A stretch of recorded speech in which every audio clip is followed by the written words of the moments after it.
Sabah, tanah Malaysia di matahari terbit, bersempadankan negeri Filipina di utara dan Republik Indonesia di selatan. Pelabuhan-pelabuhan Sabah kerap didatangi oleh kapal dan perahu dari pulau-pulau Mindanao dan Sulu, Sulawesi dan Maluku. Mereka datang membawa dagangan, mereka pulang membawa harapan.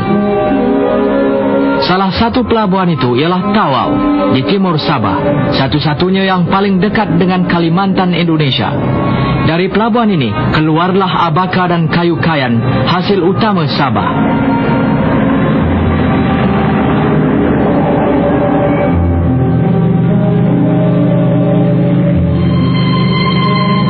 Dan kayu kayan yang terbaik datangnya dari Kalabakan, kampung kecil di hulu sungai. Terletak di perut lembah, Kalabakan dikelilingi bukit bukau berhutan tebal.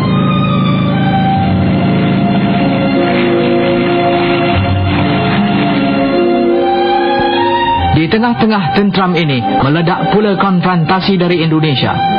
Nun di sebalik Pulau Sebatik, di Pulau Nunukan, rejim Jakarta sibuk melatih pengganas-pengganas untuk diseludupkan masuk ke Sabah. Pihak Malaysia pula mengirimkan sebahagian kecil saja tenteranya ke Kalabakan.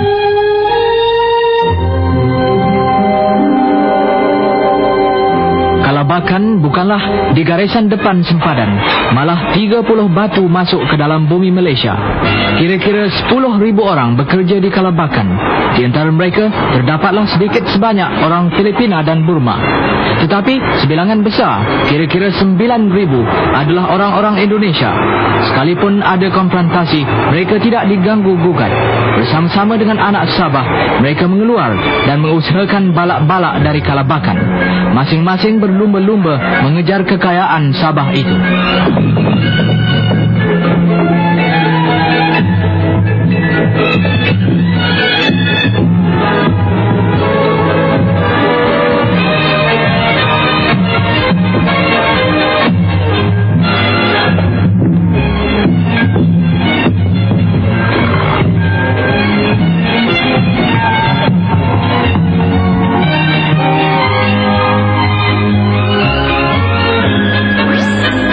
Berpuluh-puluh tahun sudah penduduk-penduduk asing ini dibiarkan mencari kehidupannya di tanah Sabah tanpa gangguan daripada kerajaan, tanpa perbezaan daripada bumi putera. Malah layanan yang cukup pula diberi kepada mereka.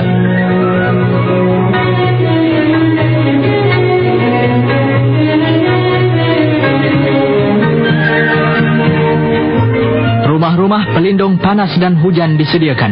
Ubat dan rawatan ada saja bila-bila masa. Beranak pinaklah mereka di bumi Sabah.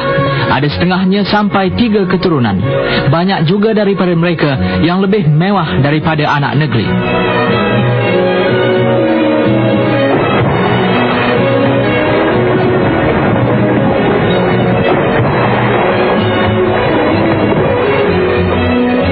Sungguh bahagia hidup mereka. Hinggakan yang baru datang pun dapat mengirim bantuan wang dan keperluan hidup kepada ibu bapa dan kaum keluarga yang ditinggalkan di Indonesia. Belum lagi. Lambat benar lah. Keselamatan mereka itu dikawal oleh pasukan Malaysia yang kecil itu. Bergilirlah pengawal kita itu menjalankan tugasnya supaya mata pencarian mereka tidak dikhianati sesiapa.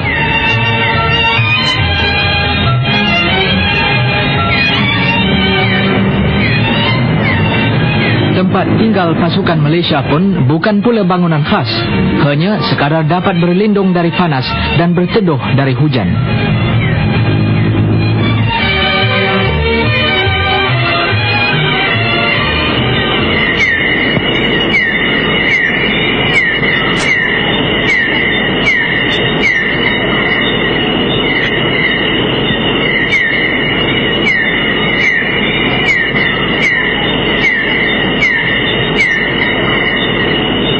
Tak, apa nama tempat yang kita pergi tadi tu? Oh, yang Melayu.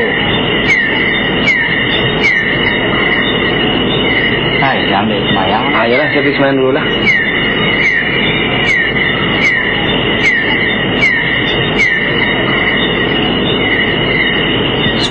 Allahu Akbar. Allahu Akbar. سمع الله لمن حمده الله أكبر الله أكبر الله أكبر الله أكبر بسم الله الرحمن الرحيم الحمد لله رب العالمين الرحمن الرحيم مالك يوم الدين.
Tersingkaplah tabir malam, malam jahanam yang melindungi pelakon-pelakon drama durjana dari negara yang konon jadi saudara tua. 8 anak Malaysia tewas dan 11 tercedera. Dunia terkejut mendengar peristiwa kalabakan. Filipina tersentak melihat telagah Indonesia yang bertalu-talu melaungkan. Kononnya Britishlah yang dimusuhinya, bukan bangsa yang sesama serumpun. Tapi kini darah saudara kandungnya sendiri yang mengalir. Ini satu bukti, ini satu dalil nyata apa sebenarnya tekad maksud mereka. Konfrontasi kini berubah jadi agresi.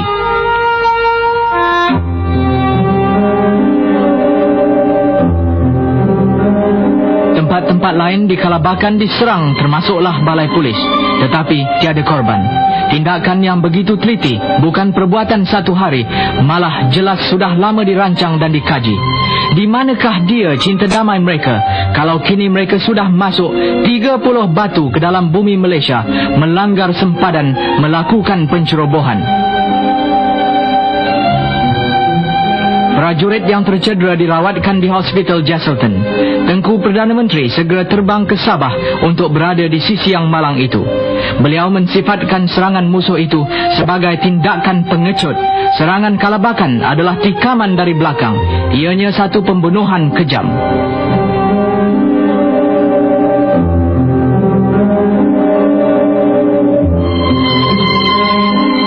Kepada mangsa pengkhianatan itu, Tengku menyampaikan sagu hati rakyat melalui tabung derma perwira. Bagi para jurid kita, mereka penuh sedar bahawa darah pahlawanlah yang menyegarkan pohon kebebasan dan kemerdekaan. Tengku berjanji korban mereka itu tidak akan sia-sia belaka.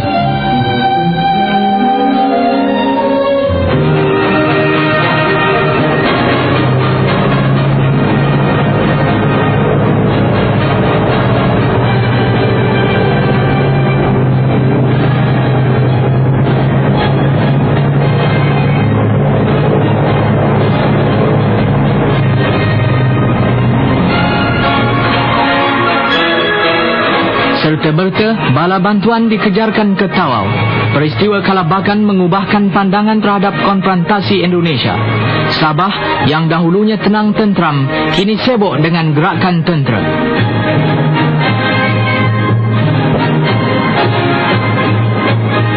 Askar dan alat mencurah-curah tiba hinggalah terbentuk satu brigade baru, Brigade Kelima atau Brigade Timur.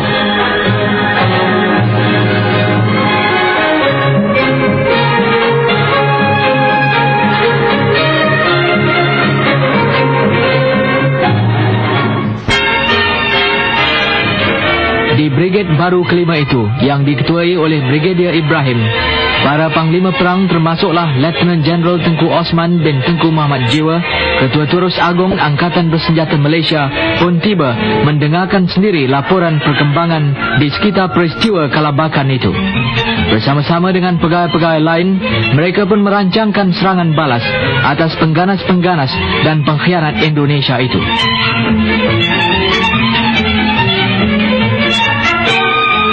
Sarang-sarang pengganas dicari, jalan-jalan mereka keluar masuk Malaysia diselidiki dan cara-cara bertindak diatur dengan teliti. Selesai merancang, tindakan pun dijalankan.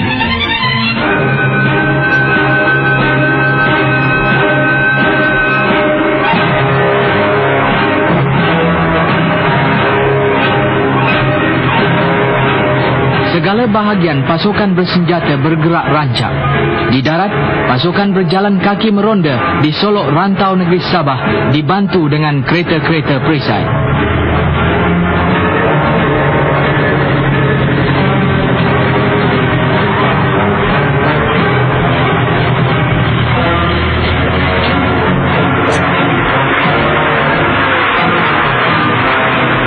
Di permukaan air, di sungai, di paya, jejak langkah pengkhianat itu dirisik dan dikesan.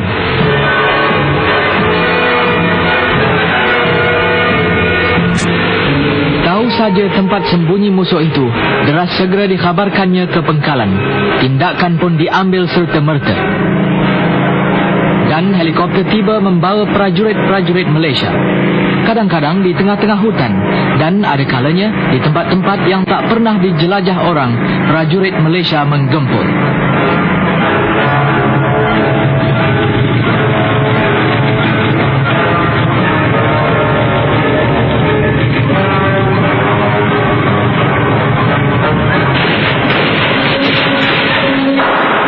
Di sinilah harimau Malaysia menunjukkan taringnya.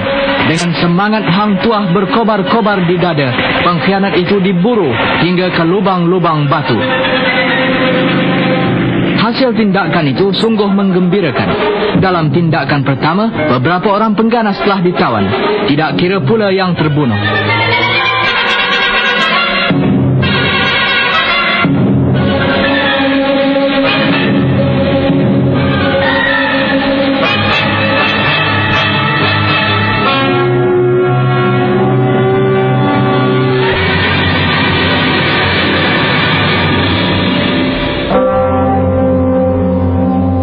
Kebanyakan tawanan itu muda-muda belaka, mensesiakan usia remajanya, menjunjung nafsu buas pemimpin mereka yang tidak bertanggung jawab dan tiada pegangan hidup yang mulia.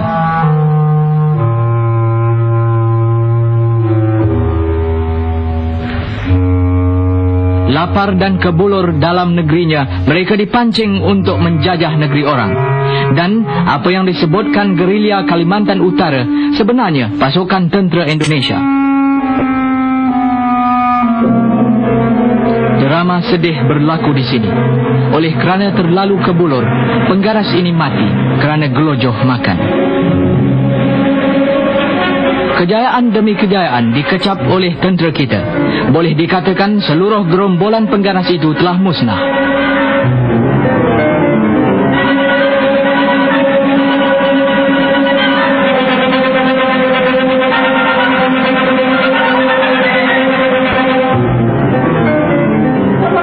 Korban tentera Malaysia kini telah dibela. Di lain bahagian Sabah pula, tindakan tentera dijalankan terus.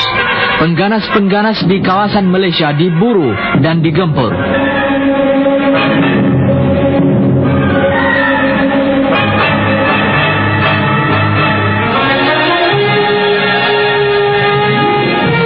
Kedaulatan negara mesti dipertahankan.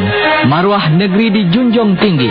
Di pelabuhan, di sempadan, kawalan diperketatkan.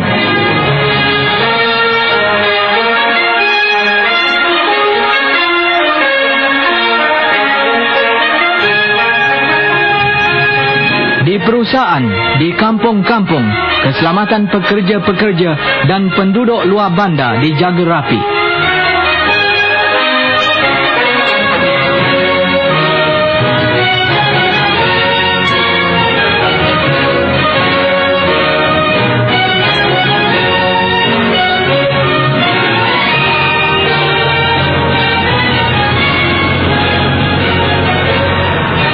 jalan-jalan perhubungan negeri, di ladang-ladang kekayaan bumi, askar Malaysia sentiasa meronda dalam keadaan siap sedia menghadapi musuh agar dapat alat-alat negara bergerak terus, supaya rukun teratur perjalanan negeri, supaya dapat peladang dan petani, kelang dan perusahaan sendiri mengeluarkan hasil untuk memberi kemakmuran kepada ibu pertiwi dan bahagia hidup bagi segala rakyat Malaysia yang berbagai kaum dan keturunan.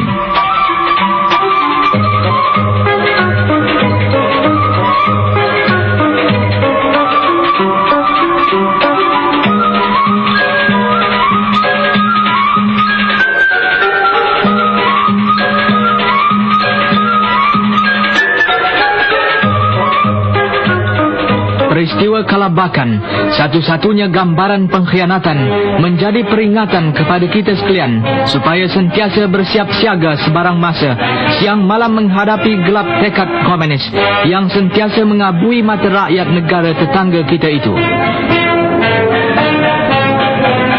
Bagi pihak mereka pula, peristiwa Kalabakan menyedarkan betapa bulatnya cinta dan azam umat Malaysia membela tanah airnya dari segala serangan.